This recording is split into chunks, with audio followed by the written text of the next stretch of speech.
السلام عليكم. أهلا بيكم في عالم التطبيقات.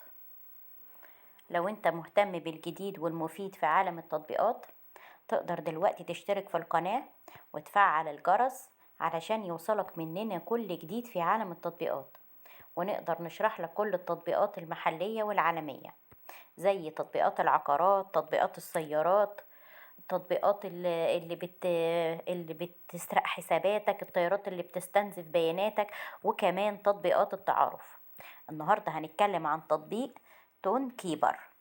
تون كيبر ده واخد تقييم 4.4 من 10، وهو تقييم لتخزين وإرسال واستلام التون كوينز اللي هي العملات المشفرة.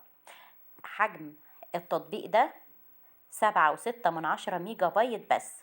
عدد المستخدمين للتطبيق أكتر من 10 مليون عملية تنزيل. التطبيق ده لتخزين وإرسال العملات المشفرة عن طريق الشبكة المفتوحة، وهو عبارة عن بلوك تشاين قوي جديد بيوفر سرعات غير مسبوقة في المعاملات والإنتاجية، مع توفير بيئة برمجة قوية لتطبيقات العقود الذكية. يعني أي حد مهتم بالعملات وبيخزنها وبيحب يحتفظ بيها ويتداولها، التطبيق ده مهم ليه جدا. محفظته سهلة الاستخدام جدا، ما بيلزمش التسجيل لما تنزل المحفظة دي أو التفاصيل الشخصية علشان تبدأ.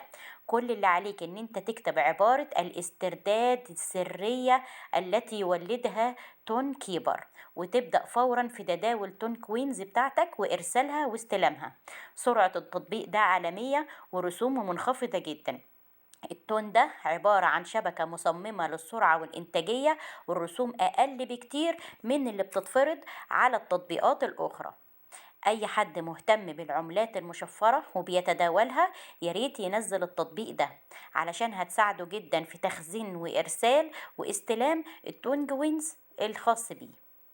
أتمنى أكون وصلت لكم التطبيق بشكل سهل وبسيط، وياريت كل واحد يقول تجربته بعد تحميل التطبيق ده في التعليقات، سواء كانت التعليقات إيجابية أو تعليقات سلبية، علشان كلنا نستفيد من التعليقات.